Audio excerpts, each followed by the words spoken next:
আমার চাচি ছিলেন ৩৮ বছরের একজন আকর্ষণীয় নারী। তার চেহারায় এখনো বয়সের ছাপ পড়েনি, তাই তাকে দেখলে মনেই হয় না যে তার এত বয়স হয়েছে। তাই তাকে অনেক সুন্দর দেখায়, কিন্তু তিনি আমাদের বাড়িতে একজন সাহায্যকর্মী হিসেবে কাজ করতেন। একদিন চাচি বললেন যে তিনি আমার পায়ে তেল লাগিয়ে ম্যাসাজ করবেন। আমি বারবার বললাম, না চাচি, এটা ঠিক হবে না। কিন্তু তিনি আমার ঘরে এসে আমার পায়ে তেল লাগাতে লাগলেন, যা আমার মধ্যে এক নতুন আবেগের উন্মেষ ঘটালো। আমি তার চোখের দিকে তাকালাম এবং দেখলাম তার চোখে একটি অদ্ভুত আকাঙ্ক্ষা, যা আমি আগে কখনো দেখিনি। তারপর হঠাৎ করে তিনি আমার আবেগকে আর নিয়ন্ত্রণ করতে পারলেন না এবং সারা রাত। আমি তখন ২১ বছরের তরুণ এবং আমার চাচি আমাকে সব সময় অনেক যত্ন করতেন। ছোটবেলা থেকেই তিনি আমার সব কিছু খেয়াল রাখতেন, আমার ভালো লাগা মন্দ লাগা সব তিনি জানতেন। আমার গল্পগুলো তোমরা শুনো, কিন্তু সাবস্ক্রাইব করো না। দয়া করে গল্পগুলো ভালো লাগলে ভিডিওটি লাইক, শেয়ার এবং চ্যানেলটি সাবস্ক্রাইব করো প্লিজ। আমি কখনো ভাবিনি যে আমি আমার শৈশবে যেভাবে এত যত্ন পেতাম, সেই একই দৃষ্টিকোণ থেকে আমি আবার এমন কিছু অভিজ্ঞতা পাব। আমার মা বাবা ২ মাসের জন্য মালয়েশিয়া যাচ্ছিলেন এবং এই সময়ে মা বাড়ির দায়িত্ব আমার চাচিকে দিয়ে গেলেন। পরের দিন সকাল ০১টায় যখন আমার মা এবং বাবা মালয়েশিয়া যাচ্ছিলেন, তখন পুরো বাড়ির দেখাশোনা করার দায়িত্ব আমার চাচির উপর এসে পড়ল। আমার চাচি সব জানতেন এই বাড়ির বিষয়ে, কোথায় কি রাখা আছে, কখন আমার খাবার লাগবে। যখন যা লাগতো চাচি আমাকে সাহায্য করত। তাই মা বাবা চলে যাবার পর তেমন অসুবিধা হয়নি চাচির। তিনি বেশ ভালো করেই এই সংসারটা চালাচ্ছেন। তাই আমারও চাচির প্রতি অনেক ভালোবাসা জন্মে। মা এটি শোনার পর বেশ চিন্তামুক্ত হলেন এবং মা বললেন, বাড়িতে কেউ নাই, তাই ভালো করে যেন আমরা থাকি। কোনো ধরনের অসুবিধা হলে যেন তাদেরকে আমি জানাই। চাচিকে দেখতাম আমার প্রতি তার ভালোবাসা দিন দিন বেড়েই চলেছে, যা আমাকে অনেক ভাবায় তুলছিল।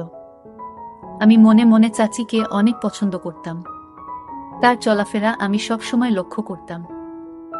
চাচি আমাকে অনেক ভালোবাসেন। ছোটবেলায় তিনি আমাকে অনেক কিছু খাইয়ে দিতেন, আমার অনেক যত্ন নিতেন, যা আমার অনেক ভালো লাগত। সেদিন তার স্পর্শে এক অদ্ভুত অনুভূতি পেলাম। এত বছর পর তার সঙ্গে দেখা হওয়ায় আমি খুব খুশি হলাম। তার কাপড় সব নাকি নোংরা ছিল, পরিষ্কার করার নাকি সময় পায় নাই আমার বাবা চলে যাওয়ার কারণে। তাকে বললাম, তুমি মায়ের রুমে গিয়ে কাপড় পাল্টে নিতে পারো। আমি ভুলেই গিয়েছিলাম যে তিনি তখন মায়ের রুমে কাপড় পরিবর্তন করছিলেন। আমি মায়ের রুমে ঢুকতেই দেখি তিনি কাপড় পাল্টাচ্ছেন। তাড়াতাড়ি চোখ বন্ধ করে ফেললাম। তিনি দেখলেন আমি লজ্জা পেয়েছি এবং শান্তভাবে বললেন, সুমন, তুমি চোখ খুলে দেখো, আমি তোমার মায়ের শাড়ি পরে কেমন লাগছি। আমি ভীষণ লজ্জায় পড়ে গেলাম, তবে তার বয়স হলেও তাকে শাড়িতে খুব সুন্দর দেখাচ্ছিল। কিছুক্ষণের মধ্যেই তিনি শাড়ি পরে বেরিয়ে এলেন। আমি তার সৌন্দর্যে অনেক মুগ্ধ ছিলাম, কারণ তার চেহারার এখনো বয়সের ছাপ পড়েনি। তাই তাকে এত বয়সেও অনেক সুন্দর দেখাচ্ছিল। শাড়ি পরে তাকে খুব সুন্দর লাগছিল। এভাবে কয়েকদিন কেটে গেল। প্রায় ৫ দিন পর তিনি আমাকে ছোটবেলার স্মৃতিগুলো বলতে শুরু করলেন। আমি খুব আবেগপ্রবণ হয়ে পড়লাম, কারণ তার স্মৃতিচারণ আমার ছোটবেলার অনেক কথা মনে করিয়ে দিচ্ছিল। একদিন গোসল শেষে আমি ঘরে কাপড় পাল্টাচ্ছিলাম। তখনই তিনি এসে বললেন, সুমন, আমার কাছে এসো, আজ আমি তোমাকে একটি আরামদায়ক মালিশ করে দেব। এমন কথা শুনে আমি খুব অবাক হয়ে গেলাম। আমি বললাম, না চাচি, আমি নিজেই করব। আমি একটু লজ্জা পাই অন্যদের সাহায্য নিতে। এরপর আমি তাকে অনুরোধ করলাম, মালিশের চিন্তা বাদ দিয়ে রান্নাঘরে গিয়ে দেখি কি নাস্তা বানানো যায়। আমার বারবার অস্বীকার সত্ত্বেও তিনি আমাকে সহায়তা করতে জোর করলেন। আমি মনে মনে ঠিক করেছিলাম যে যতই তিনি জোরাজুরি করুন না কেন, আমি তাকে মালিশ করতে দেব না, কারণ এখন আমি বড় হয়েছি। আমাদের কিছু সীমার মধ্যে থাকা দরকার। আর আমি অনেক লজ্জা পাই। আমি চাচির দিকে মনোযোগ দিয়ে দেখলাম। তিনি তখন সেখানে বসেছিলেন এবং বললেন, তুমি আমার হাতে মালিশ করাতে দিলা না, কিন্তু আমাকে জামা পরতে দাও। আমি চুপচাপ মাথা নিচু করে তার সামনে দাঁড়িয়ে রইলাম। তিনি আমাকে আমার পোশাক দিলেন, তারপর তিনি আমাকে কাপড় পরাতে শুরু করলেন। সেই সময়ে আমার চাচিকে দেখে আমার মনে অনেক রকম চিন্তা আসতে লাগল। কিন্তু চাচি আমার পরিবারের একজন সদস্যের মতো, তাই আমি তাকে নিয়ে কোনো খারাপ চিন্তা করতে পারিনি। একদিন আমি চাচিকে বলেছিলাম যে তিনি যেন এই বাড়িটিকে তার নিজের মনে করে। এরপর তিনি এই বাড়িতে এমনভাবে থাকতে শুরু করলেন যেন এটি তার নিজের বাড়ি। একদিন আমি বন্ধুদের সাথে একটি পার্টিতে যাচ্ছিলাম। চাচি আমাকে জিজ্ঞেস করলেন, তুমি কোথায় যাচ্ছ? আমি বললাম, আমি একটি পার্টিতে যাচ্ছি। তখন তিনি বললেন, আর তুমি একা একা পার্টিতে যাচ্ছ? মাঝে মাঝে তোমার এই গরিব চাচিকে নিয়ে বাইরে একটু ঘুরতে নিয়ে যেও। একা একা আমি বাড়িতে কি করব? আমারও তো ইচ্ছা হয় বাইরে যাওয়ার।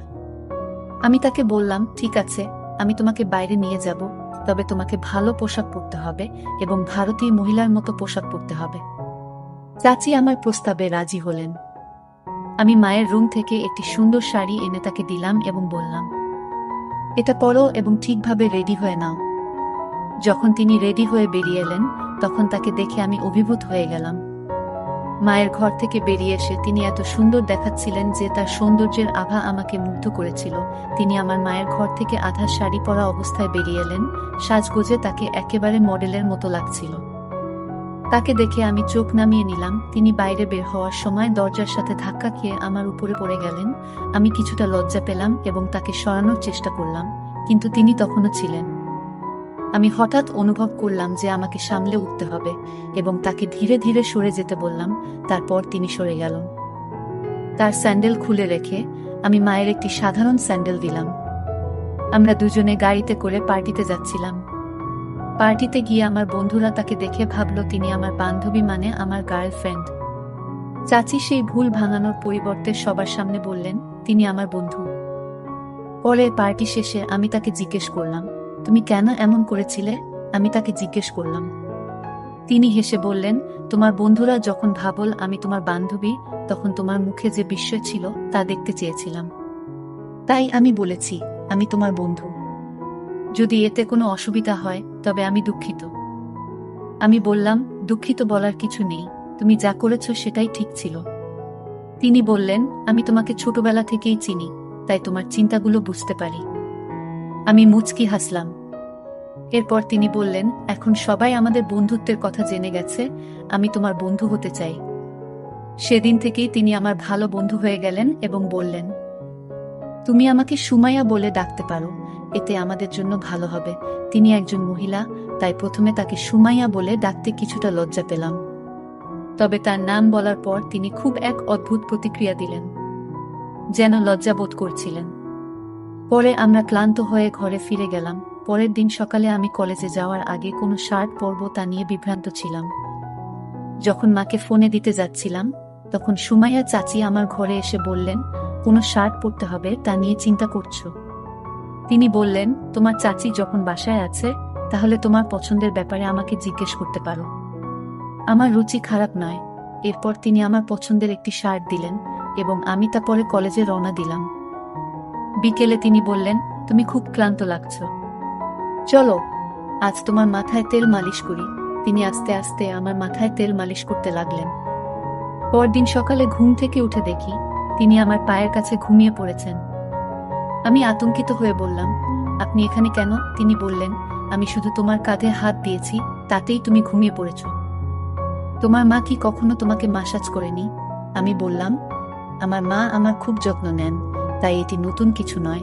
সুমাইয়া চাচি মাথা নেড়ে বাইরে চলে গেলেন। কয়েকদিন পর বাবা মা বাসায় চলে আসলো। পরে আমি যখন নাস্তার টেবিলে এলাম, আমি বুঝতে পারছিলাম না কেন বাবা এত মনোযোগ দিয়ে তাকিয়েছিলেন। রাতের খাবারের পর সুমাইয়া চাচি রান্নাঘর পরিষ্কার করছিলেন এবং পরে নিজের ঘরে চলে গেলেন। আমি সেদিন রাতেই তার রুমে গিয়ে উপস্থিত হলাম। তিনি আমাকে দেখে চমকে গেলেন এবং জিজ্ঞেস করলেন, কোনো কাজ আছে? আমি বললাম, না, কোনো কাজ নেই। আজ আমরা বেশি কথা বলিনি, তাই তোমার সাথে দেখা করতে এলাম। তিনি বললেন, ঠিক আছে, যদি তোমার কোনো দরকার হয় আমাকে ফোন করো, আমি এখানে আছি তোমার জন্য। কোনো প্রশ্ন না করেই তিনি আমাকে রাজি করালেন এবং আমি তার রুম থেকে বের হয়ে নিজের রুমে চলে গেলাম। পরদিন সকাল 9টায় উঠে দেখলাম নাস্তা এখনো তৈরি হয়নি। সাধারণত সুমাইয়া চাচি সকাল 8টার মধ্যে নাস্তা তৈরি করতেন, কিন্তু আজ তা হয়নি। আমি রান্নাঘরে গিয়ে দেখি সুমাইয়া চাচি চিন্তিত মুখে দাঁড়িয়ে আছেন। বাবা যখন রান্নাঘরে ঢুকলেন, তখন দেখলাম তার দৃষ্টি চাচির দিকে বেশ কুদৃষ্টিসম্পন্ন ছিল। আমি বুঝতে পারলাম, চাচি শুধু আমার চাচি নয়, এখন আমাদের মধ্যে বন্ধুত্বও গড়ে উঠেছে। আমি তাকে এতটা আতঙ্কিত দেখতে সহ্য করতে পারলাম না। রাতে আমি চাচিকে দেখতে আবার তার রুমে গেলাম এবং সেখানে দেখতে পেলাম বাবা তার রুমে অনেক টাকা রেখে গেছেন। আমার মনে হলো বাবা হয়তো চাচির সাথে কিছু ভুল করেছেন।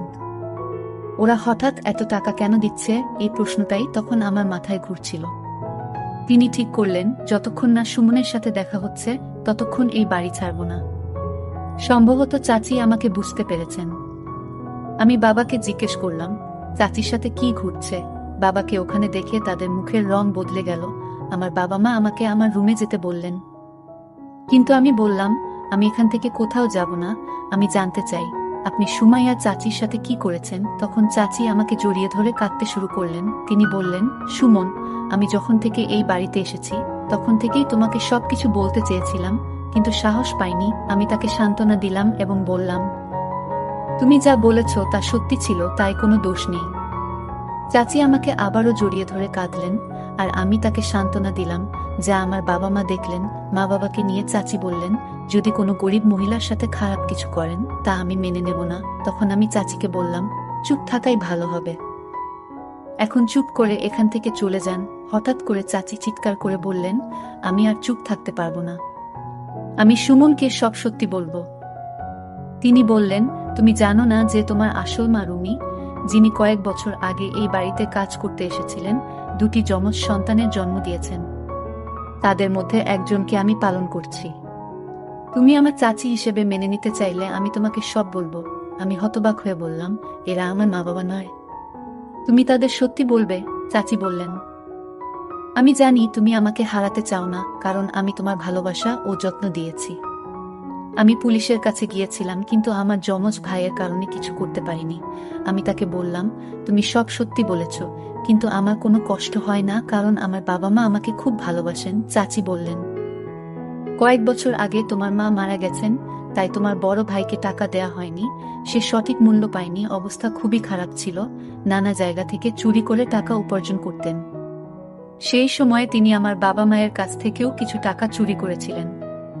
তিনি একবার আমার বাবা মায়ের কাছে লক্ষ টাকা চেয়েছিলেন, কিন্তু বাবা মা এত বড় অঙ্কের টাকা দিতে অস্বীকার করেছিলেন। তখন তিনি কিছু টাকা দিয়ে আমাদের বাড়ি থেকে চলে যেতে বাধ্য হন। তিনি আমার বিশ্বাস অর্জনের অনেক চেষ্টা করেছিলেন, কিন্তু তার সত্য প্রকাশ পাওয়ার পর তার প্রতি আমার সমস্ত ভালোবাসা এক ঝটকায় হারিয়ে যায় কয়েক বছর আগে। আমার বাবা মা সুমাইয়া চাচি আমাকে দত্তক নেওয়ার জন্য টাকা দিয়েছিলেন, কিন্তু তিনি সেই টাকা সঠিকভাবে ব্যবহার করতে পারেননি এবং আমার বড় ভাইকেও সঠিকভাবে লালন পালন করতে ব্যর্থ হন। যদি তিনি তার সময় এবং অর্থের মূল্য বুঝতেন, তাহলে আজ তিনি বেঁচে থাকতেন এবং নিজের পথে সফলতা অর্জন করতেন। কিন্তু চাচি তাকে ভালো মূল্যবোধ বা শিক্ষা দেননি, তাই আজ তিনি মিথ্যার আশ্রয়ে জীবনযাপন করছেন। টাকার চেয়ে সঠিক মূল্যবোধ ও শিক্ষার গুরুত্ব অনেক বেশি। আপনি টাকা দিয়ে ভালো পোশাক কিনতে পারেন, কিন্তু ভালো মূল্যবোধ কিনতে পারেন না। কিছু সময়ের জন্য সুখ পাওয়া যায়, কিন্তু এক সময় এসে বুঝতে হয় যে মিথ্যার আজও দীর্ঘস্থায়ী হয় না। গল্পটা কেমন লাগলো জানাতে ভুলবে না। আরও মজার মজার রোমান্টিক গল্প শুনতে চাইলে ভিডিওটি লাইক, শেয়ার এবং চ্যানেলটি সাবস্ক্রাইব করতে এবং বেল আইকনটি ক্লিক করতে ভুলবে না। ধন্যবাদ।